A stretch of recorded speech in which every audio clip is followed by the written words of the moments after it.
Yes, hello folks, welcome back. I'm hoping you're doing well, wherever you are. Now remember, we've been talking about the FBI team, Patrick Osoi, Hiram Kimathi, and of course, Coup Shakur. Now it will trend last week because they formed a team that was intimidating the government and it was intimidating the police because they were saying that FBI lazima stop polisi wenye wanaumiza wa Kenya. Now, our polisi wanaumiza wa Kenya, they actually drag them to ICC. So this became a threat to Ruto. Is that you should never, ever take commands that are unlawful. And in any case, if there is any officer, like you've seen, we are in conjunction right now, we are collaborating with Coup Shakur, we are collaborating with Avande Kimanthi, in a manner that any officer that will be dismissed from service due to circumstances of following or not following unlawful command, therefore, we are going to embrace them as a community. Yeah, because as soon as the team was formed, we saw Murkomen coming out and saying that hawawezi kubali watu wenye wametrainiwa na serikali wapendwe serikali. So today they have been released, and of course wamepewa cash bail ya 50,000. And now there is a bombshell. Osoi ame-release to William Ruto. And of course, I need to read it so that muisome, muone. Now, yeah, start with me. This afternoon, my team and I are happy Kenyans, not just for the release, but because the judiciary has said no to state capture and being a pawn in the game political gimmicks of this nation.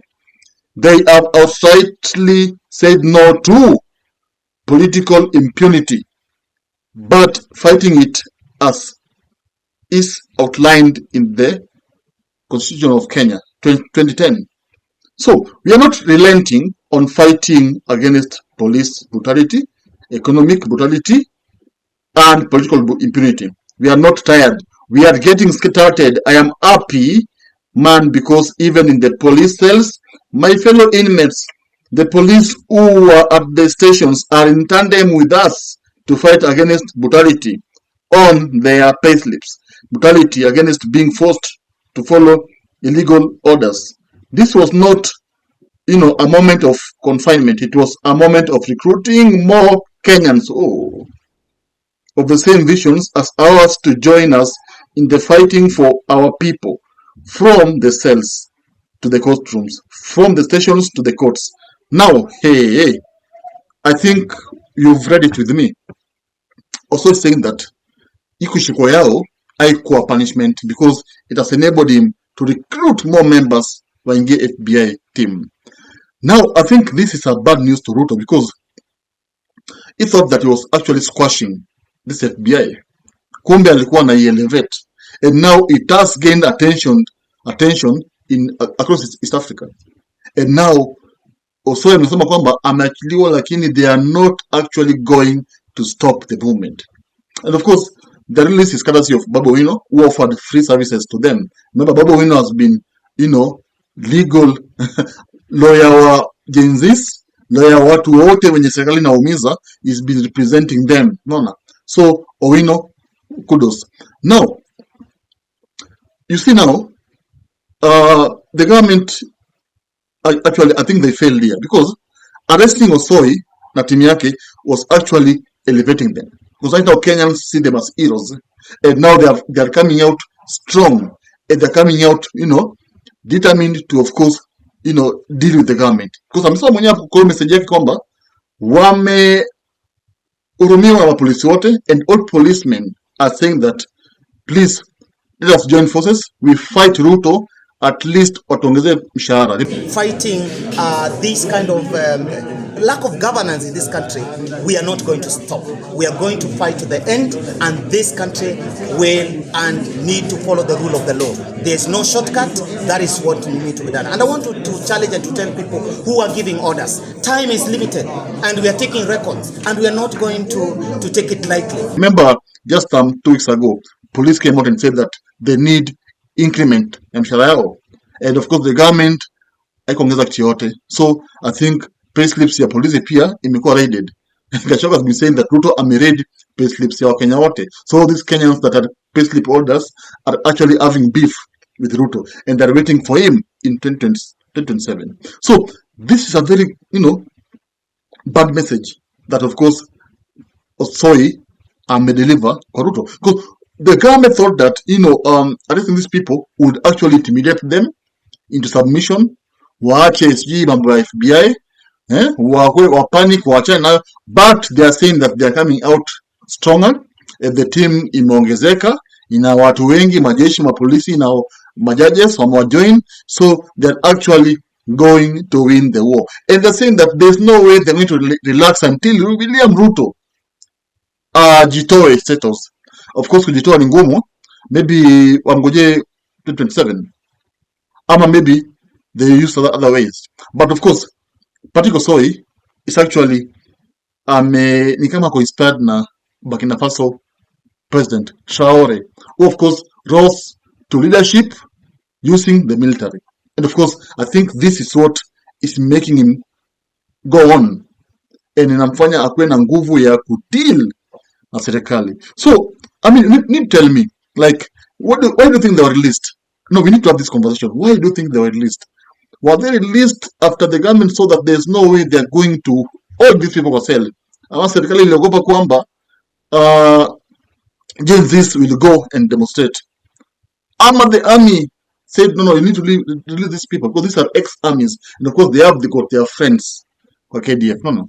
So why do you think they were released? Because Murkomen came out akaongea na kiburi akasema kwamba hawa tutawafunga, treason, sijui nini.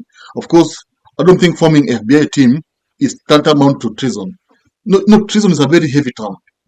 Treason. Like when you form a team of fighting brutality, that cannot be called treason. I disagree with that.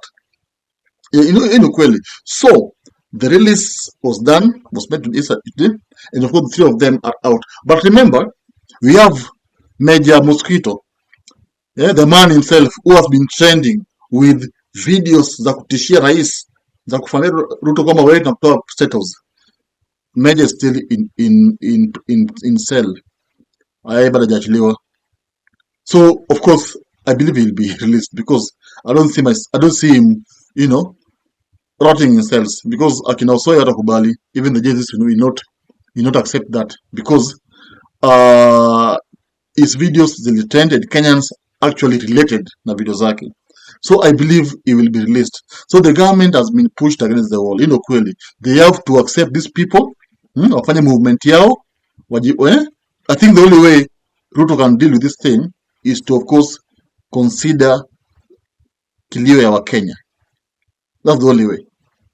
Ama aseme hivi, lower the cost of living, of course, and of course he should stop these abductions na extrajudicial killings. He should do that because he's the president. Because this matter has even gotten the attention of Americans, who are now using the Senate to, of course, come to Kenya or investigate why Ruto's government na abduct watu na maliza watu, or investigate mambo ya Sudan RFS. You see, so this matter is becoming global, and see ikiwa global, where will Ruto run to?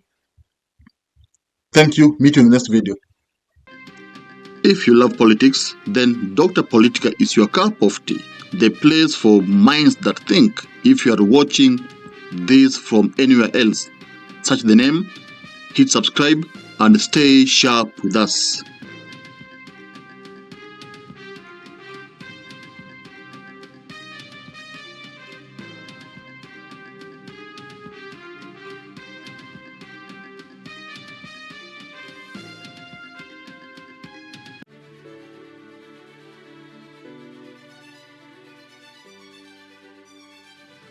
Thank you for making Dr. Politica your home for fearless political truth.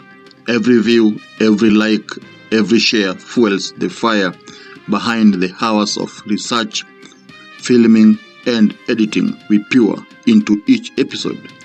By showing up consistently, you don't just support a channel, you empower a voice. In a world ruled by headlines, spin, and power games, you remind us that real people still care about real facts. We are here to inform, inspire, and ignite critical thinking, not just for today, but for generations to come. You are not just a viewer, you are the reason this platform exists.